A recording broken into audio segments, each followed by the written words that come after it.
কৃষ্ণ। আজকে শ্রীমদ্ ভগবতের ষষ্ঠ স্কন্ধের পঞ্চম অধ্যায় নারদ মুনির প্রতি প্রজাপতি দক্ষের অভিশাপ শ্রবণ করুন। শিল সুখদেব গোস্বামী বললেন, হে রাজেন, প্রজাপতি দক্ষ বিষ্ণু মায়ায় দ্বারা অনুপ্রাণিত হয়ে পাঞ্চজনীর গর্ভে 10,000 পুত্র উৎপাদন করেছিলেন। তারা হর্যস্ব নামে পরিচিত ছিলেন। হে রাজেন, প্রজাপতি দক্ষের সেই সমস্ত পুত্রদের স্বভাব ছিল অত্যন্ত নম্র এবং তারা সকলেই ছিলেন তাদের পিতার অত্যন্ত বাধ্য। তাদের পিতা যখন তাদেরকে সন্তান উৎপাদনের নির্দেশ দিয়েছিলেন তখন তারা পশ্চিম দিকে গমন করেছিলেন। পশ্চিমে যেখানে সিন্ধু নদী সমুদ্রের সঙ্গে মিলিত হয়েছে সেখানে নারায়ণস্বর নামক একটি তীর্থস্থান রয়েছে। বহু মুনি ঋষি এবং সিদ্ধগণ সেই স্থানে বসবাস করেন। হর্ষরা সেই পবিত্র তীর্থের জল স্পর্শ করে তাতে স্নান করে বিশেষভাবে পবিত্র হয়েছিলেন এবং তাদের পরমহংস ধর্মের মতি হয়েছিল। কিন্তু যেহেতু তাদের পিতা তাদের প্রজাবৃত্তির আদেশ দিয়েছিলেন, তাই তারা তার বাসনা পূর্ণ করার জন্য কঠোর তপস্যায় প্রবৃত্ত হয়েছিলেন। একদিন দেবর্ষি নারদ প্রজা সৃষ্টির জন্য তপস্যারত হর্যস্বদের দেখতে পেয়ে তাদের কাছে এসেছিলেন। দেবর্ষি নারদ বললেন, হে হর্যস্বগণ, তোমরা পৃথিবীর অন্ত দর্শন করনি। সেখানে একটি রাজ্য রয়েছে যেখানে কেবল একজন মানুষ বিরাজ করেন। সেখানে একটি গর্ত রয়েছে যেখানে প্রবেশ করলে কেউ বেরিয়ে আসে না। সেখানে একটি স্ত্রী রয়েছে যে অত্যন্ত অসতী এবং সে বিভিন্ন মনোহর বসনের দ্বারা নিজেকে সাজায়।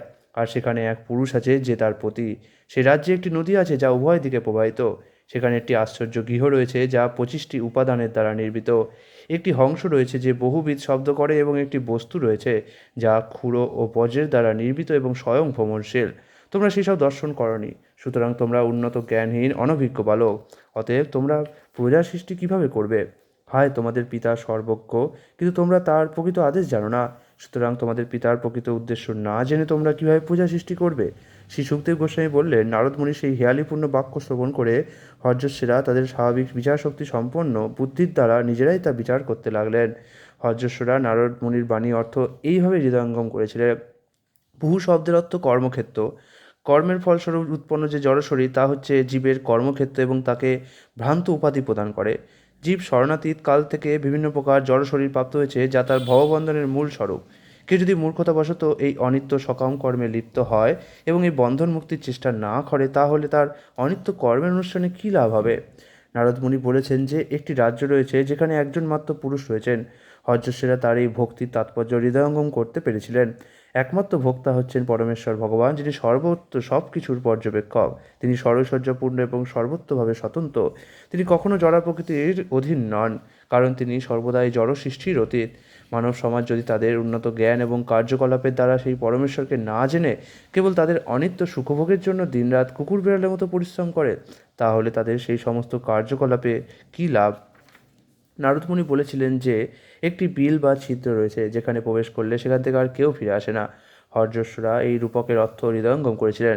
পাতালে প্রবেশ করলে যেমন সেখান থেকে আর বেরিয়ে আসা যায় না, তেমনি বৈকুণ্ঠ ধামে প্রবেশ করলে সেখান থেকে আর এই জড়জগতে কেউ ফিরে আসে না।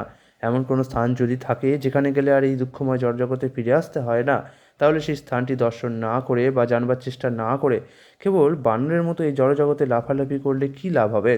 নারদমুনি এক বেশ্যা রমণীর বর্ণনা করেছেন। হর্যস্বীরা সেই রমণীকে চিনতে পেরেছেন।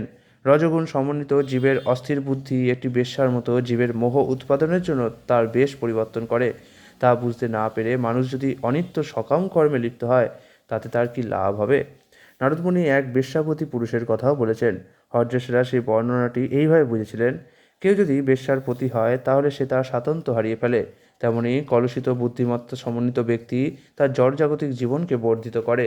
জড়া প্রকৃতির দ্বারা নিরাশ হয়ে সে তার বুদ্ধির গতি অনুসরণ করে, যার ফলে সে বিভিন্ন সুখ এবং দুঃখময় অবস্থা প্রাপ্ত হয়। এইভাবে কেউ যদি সকাম কর্ম অনুষ্ঠান করে, তার ফলে কি লাভ হয়? নারদমুনি বলেছিলেন যে একটি নদী আছে যা উভয় দিকে প্রবাহিত। হর্যস্বীরা সেই বর্ণনা তাৎপর্য উপলব্ধি করেছিলেন। সৃষ্টি এবং প্রলয়কারিণী মায়াই সেই নদী, তাই সেই নদীটি উভয় দিকে প্রবাহিত। কেউ যদি অজ্ঞানতাবশত সেই নদীতে পতিত হয় তাহলে সে তার তরঙ্গে নিমজ্জিত হয়, এবং যেহেতু তটের নিকটে সেই নদীর বেগ অত্যন্ত প্রবল, তাই সেখান থেকে উঠে আসতে পারে না। মায়ারূপ সেই নদীতে সকাম কর্ম অনুষ্ঠান করে কী লাভ হবে? নারদমুনি 25টি উপাদানের দ্বারা নির্মিত একটি গৃহের কথা বলেছিলেন। হর্যস্বীরা সেই রূপকের অর্থ হৃদয়ঙ্গম করেছিলেন এইভাবে, পরমেশ্বর ভগবান পঞ্চবিংশতি তত্ত্বের আশ্রয় এবং পরম পুরুষ রূপে তিনিও কার্যকারণের পরিচালক এবং প্রকাশক। কেউ যদি সেই পরম পুরুষকে না জেনে অনিত্য সকাম কর্মে যুক্ত হয়, তাহলে তার কি লাভ হবে? নারদমুনি একটি হংসের কথা বলেছিলেন। এই শ্লোকে সেই হংসটির তথ্য বর্ণনা করা হয়েছে। বৈদিক শাস্ত্রে স্পষ্টভাবে বর্ণনা করা হয়েছে কীভাবে সমস্ত জড় এবং চিন্ময় শক্তির উৎস ভগবানকে জানা যায়।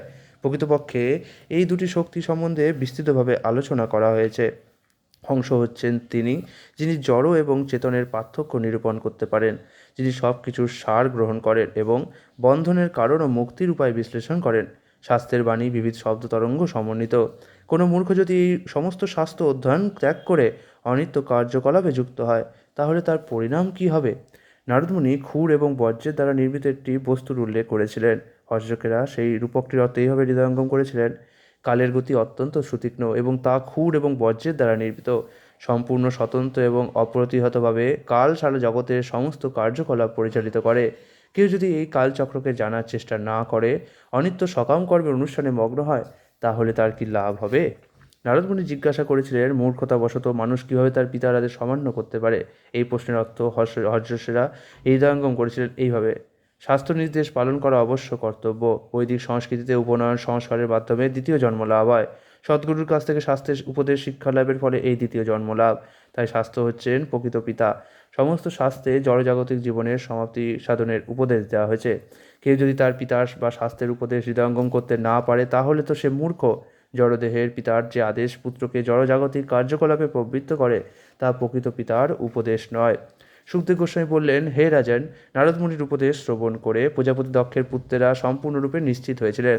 তারা সকলেই তার উপদেশ পূর্ণরূপে বিশ্বাস করেছিলেন এবং একমত হয়েছিলেন। সেই মহর্ষিকে তাদের গুরুদেব রূপে বরণ করে তারা তাকে প্রদক্ষিণ করেছিলেন এবং যে পথে গেলে আর এই জগতে ফিরে আসতে হয় না, তারা সেই পথ গমন করেছিলেন। সপ্তস্বর সা, রি, গা, মা, পা, ধা এবং নি সঙ্গীতে ব্যবহৃত হয়, কিন্তু মূলত সেগুলি এসেছে সামবেদ থেকে। দেবশ্রী নারদ ভগবানের লীলা বর্ণনা করে গান করেন, হরে কৃষ্ণ কৃষ্ণ কৃষ্ণ হরে হরে, হরে রাম রাম রাম হরে হরে। এই আদি চিন্ময় মহামন্ত্রের কীর্তনের প্রভাবে মন ভগবানের সেই পাদপদ্মে একাগ্র হয়। তখন সমস্ত ইন্দ্রিয়ের ঈশ্বর ঋষিকেশকে প্রত্যক্ষভাবে দর্শন করা যায়। হর্ষদের উদ্ধার করবার পর নারদমুনি ভগবান শ্রী ঋষিকেশের শ্রী পাদপদ্মে তার চিত্ত একাগ্র করে সমস্ত গ্রহলোক ভ্রমণ করতে লাগলেন। প্রজাপতি দক্ষের পুত্র হর্যশ্বেরা সকলেই ছিলেন অত্যন্ত সুশীল এবং সংস্কৃতি সম্পন্ন পুত্র, কিন্তু দুর্ভাগ্যবশত নারদমুনির উপদেশে তারা তাদের পিতার আদেশের প্রতি বিমুখ হন। দক্ষ যখন সেই সংবাদ পান যা নারদমুনি তার কাছে বহন করে এনেছিলেন, তখন তিনি শোক করতে শুরু করেন। এই প্রকার সুসন্তানের পিতা হওয়া সত্ত্বেও তিনি তাদের সকলকে হারিয়েছিলেন। অবশ্য এটি শোচনীয় বিষয়ই ছিল। প্রজাপতি দক্ষ যখন তার পুত্রদের হারিয়ে শোক করছিলেন, তখন ব্রহ্মা তাকে উপদেশ দিয়ে সান্ত্বনা দিয়েছিলেন। তারপর দক্ষ তার পত্নী পাঞ্চজনীর গর্ভে আরও 1000 পুত্র উৎপাদন করেছিলেন। তার এই পুত্রেরা সবলাশ্ব নামে পরিচিত ছিলেন। তাদের পিতার আদেশ অনুসারে সন্তান উৎপাদনের জন্য সবলাশ্বেরাও নারায়ণ সরোবরে গিয়েছিলেন, যেখানে তার জ্যেষ্ঠ ভ্রাতারা নারদমুনির উপদেশ পালন করে সিদ্ধি লাভ করেছিলেন। তপস্যা করার দৃঢ়ব্রত ধারণ করে সবলাশ্বেরা সেই তীর্থে অবস্থান করেছিলেন। দক্ষের দ্বিতীয় দলের সন্তানের দলটি নারায়ণ সরোবরে তাদের অগ্রজদের মতোই তপস্যা করেছিলেন। তারা পবিত্র তীর্থের জলে স্নান করে হৃদয়ের সমস্ত জড় বাসনারূপ কলুষ থেকে মুক্ত হয়েছিলেন। তারা ওঙ্কার সমন্বিত জপ মন্ত্র করে কঠোর তপস্যা করেছিলেন। প্রজাপতি দক্ষের পুত্রেরা কয়েক মাস কেবল জলপান এবং বায়ু ভক্ষণ করেছিলেন। এইভাবে কঠোর তপস্যা করে তারা এই মন্ত্রটি উচ্চারণ করেছিলেন: ওং নমো নারায়ণায় পুরুষায় মহাত্মনে বিশুদ্ধ সত্য ধীষ্ণায় মহাহংসায় ধীমহি। আমরা পরমেশ্বর ভগবান নারায়ণকে আমাদের সশ্রদ্ধ প্রণতি নিবেদন করি, যিনি সর্বদা তার চিন্ময় ধামে বিরাজ করেন। যেহেতু তিনি পরম পুরুষ পরমহংস, তাই আমরা তাকে আমাদের সশ্রদ্ধ প্রণতি নিবেদন করি।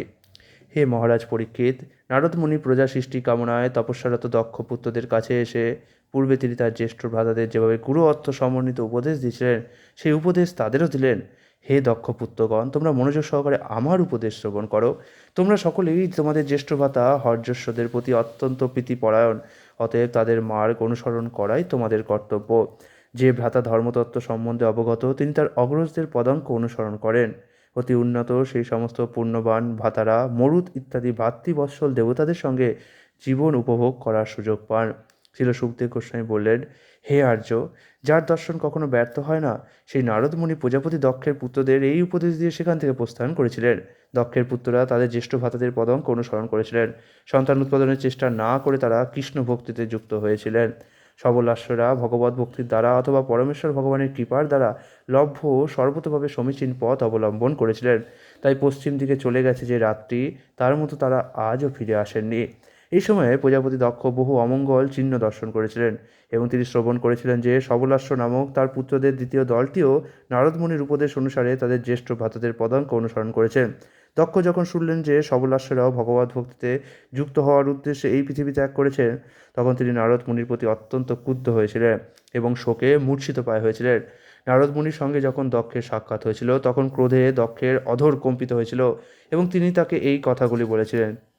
প্রজাপতি দক্ষ বলেন, হায় নারদ মুনি, আপনি কেবল সাধুর বেশি ধারণ করেছেন, কিন্তু প্রকৃতপক্ষে আপনি সাধু নন। আমি গৃহস্থ আশ্রমে থাকলেও আমি সাধু।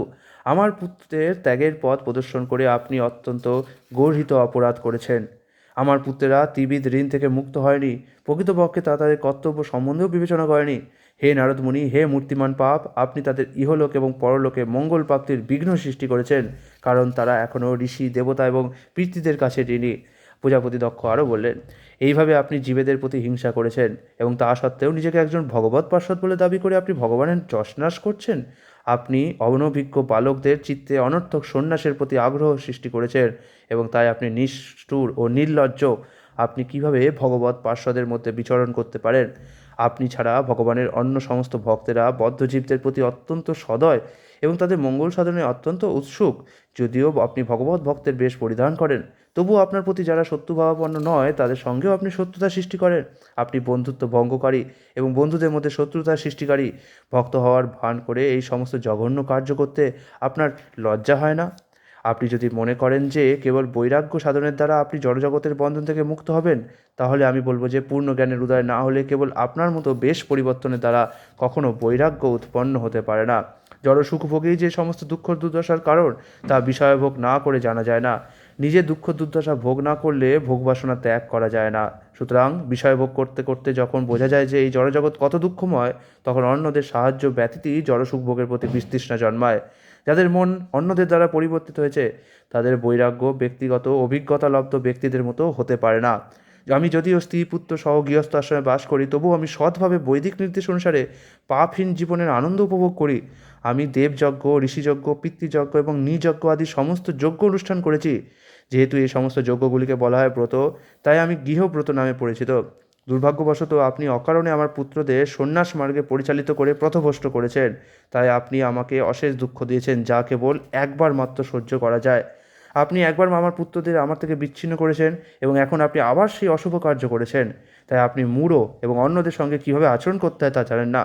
তাই আমি আপনাকে অভিশাপ দিচ্ছি যে আপনাকে সারা ব্রহ্মাণ্ডে ভ্রমণ করতে হবে এবং আপনি কোথাও স্থান পাবেন না। শ্রী সুখদেব গোস্বামী বললেন, হে রাজন, নারদমুনি যেহেতু একজন সর্বসম্মত সাধু, তাই প্রজাপতি দক্ষ যখন তাকে অভিশাপ দিয়েছিলেন, তখন তিনি বলেছিলেন, তদ্বারম, হ্যাঁ, আপনি ভালো কথাই বলেছেন, আমি এই অভিশাপ গ্রহণ করছি। নারদমুনিও দক্ষকে প্রতিশাপ দিতে পারতেন, কিন্তু তিনি তা না করে তার অভিশাপ সহ্য করেছিলেন, কারণ তিনি ছিলেন একজন সহিষ্ণু এবং উদার সাধু। ইতি শ্রীমদ্ভগবতের ষষ্ঠ স্কন্ধের নারদমুনির প্রতি প্রজাপতি দক্ষের অভিশাপ নামক পঞ্চম অধ্যায়ের ভক্তিবেদান্ত অনুবাদ সম্পূর্ণ হলো। হরে কৃষ্ণ।